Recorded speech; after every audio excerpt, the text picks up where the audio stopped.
This year, our focus is on developing more support for overall mental and physical well-being.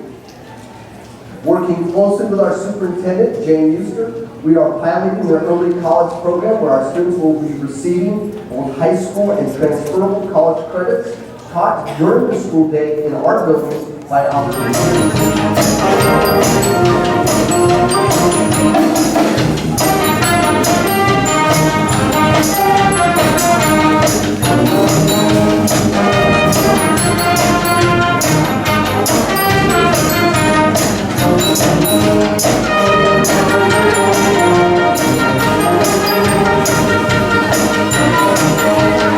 This is always one of the most exciting evenings of the year.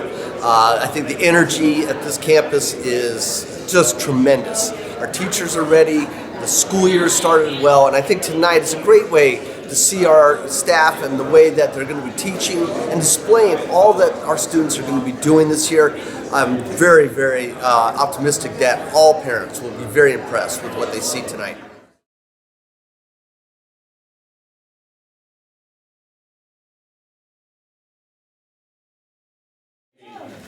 So my name is Mr. Jones. This is Mr. Wilms. Mr. Wilms is one of the volunteers who teaches the class. I'm actually trying to be a student in the class because the goal of the class is for me to eventually teach it by myself. Mr. Wilms is one of the teachers. There's three others, Mr. Nelson, Mr. Rogers, and Mr. Bernstein. And Mr. Wilms has a son that comes to school here. Mr. Bernstein, I don't think he'll be here tonight. He's traveling. Had a couple of kids graduate already from here, and then Nelson and Rogers have kids at Cunha.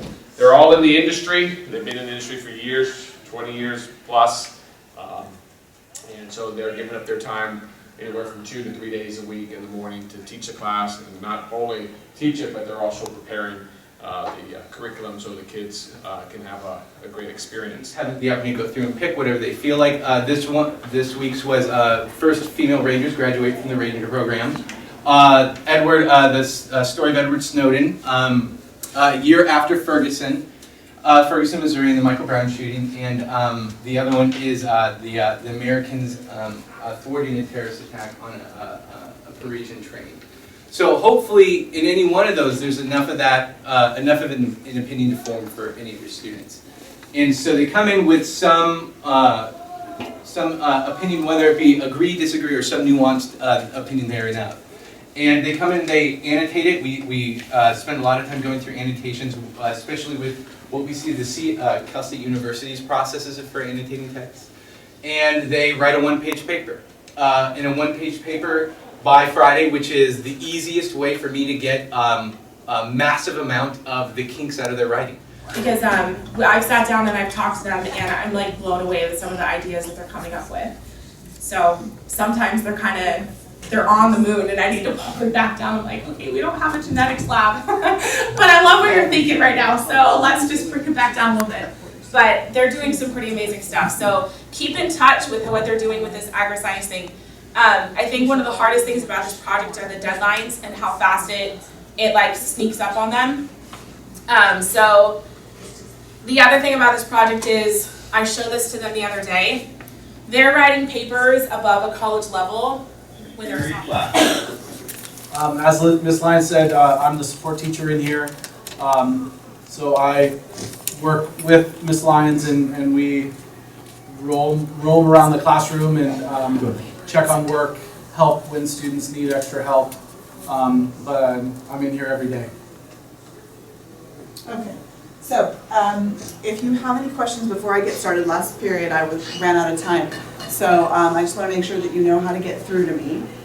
Typically I don't have a lot of access, like I don't tend to check my messages. A great way to call me, to get through to me, is to either call the front desk, and there are two folks up there that are going to be able to help you, Ms. Smith, and also, I'm forgetting the lady who's up there. Ms. Hernandez.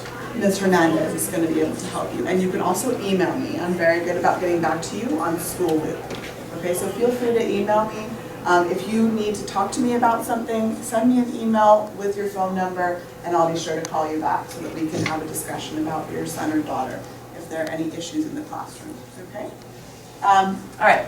So I actually grew up in Indonesia, and I moved to LA when I was 18. I went to college there, and then I got a job there as a teacher. Score. Individual institutions, especially private universities, may have different score standards. But CSU and UC system schools seem to honor 83 score or higher from the 5-point scale for credit.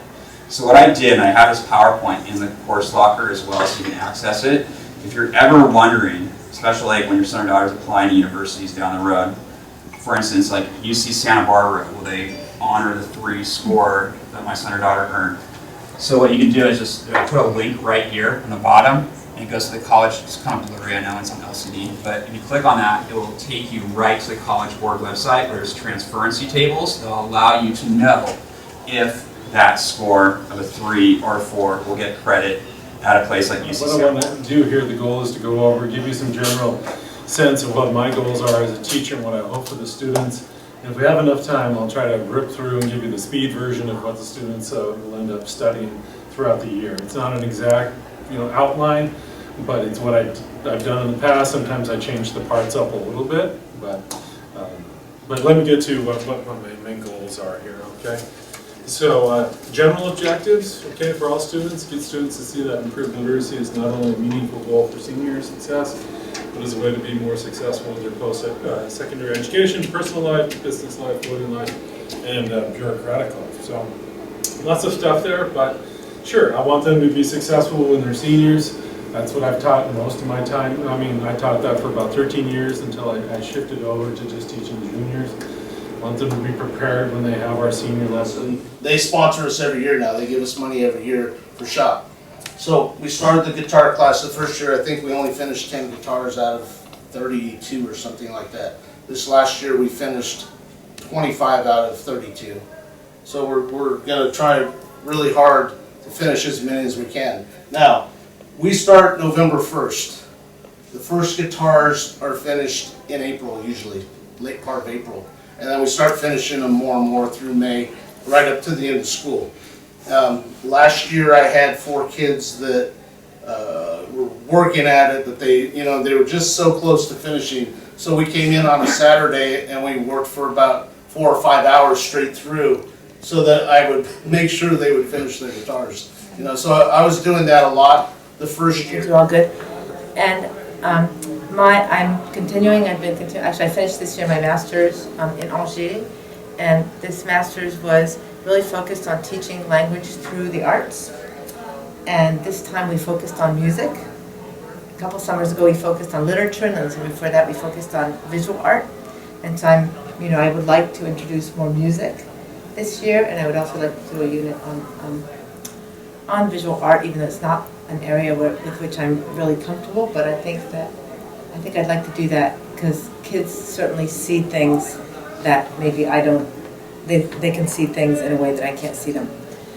This week we've been focusing on, with the other classes we've been focusing on other countries that speak French, and I think with this class I'm going to pass out postcards and tell them, this is where you went over the summer. Students that what they're saying is worth saying, and that they need to kind of just trust in themselves and go ahead and have that conversation. So it's a lot of me saying, go for it. I prompt them and I try to take hold of the conversation when I feel like I need to.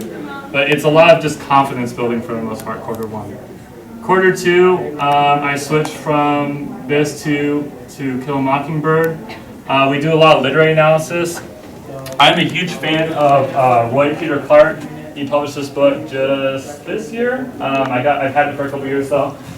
He's a journalist out of the Poynter Institute in Florida, and he's really interested in just talking about great literature. And I like his conversations on Dragon Teeth. I like talking a lot throughout the school year about efficacy and agency. It's about characters in the novels, but I'm hoping that it kind of rubs off of them too. Stuff. We're big now on Common Core, writing. They do a lot of things where they write smaller things, couple paragraphs, a short essay. But I'm expecting that a lot of stuff comes in. And I understand having teenagers in a household. I had 2 come through mine and, doing athletics. My daughter was on water polo. My son did 3 sports. And my daughter was in the school play or the musical or whatever. And they're busy. So I don't try and assign a ton of stuff. I'm not a war and peace homework person. But I do expect some responsibility that things need to come in. And that's really the biggest part of their grade. At this point, you should on School Loop, because today we had our first assessment, we had a quiz, you should be getting a read on where their grade stands. Right? We also have cardio days. Our cardio days, again, is not just go out and run. We have this beautiful campus. We're able to go on all sorts of different courses. We have Bull Run because back when the cows were out, one of them got out on that area, so we call it Bull Run. We've got graduation. That's where the old 8th graders used to come down for graduation. They like it. And they'll come back and they'll go, hey, that run wasn't bad. I'll go, that was over a mile. What? I'm like, yeah, because nobody wants to run around in circles. You want to kill yourself, when you run around in circles. So we try to make it. We have jump ropes. We also have invested in some placards. So it's, I can't think of how we call it, but it's like, thank you, circuits. So, music comes on and they run to their next thing. When the music turns off or something, or the tempo changes, then they do that activity. So they have to read what it is, they do that activity, and then the music turns on again, and then they run to the next one. They're giggling, they're laughing.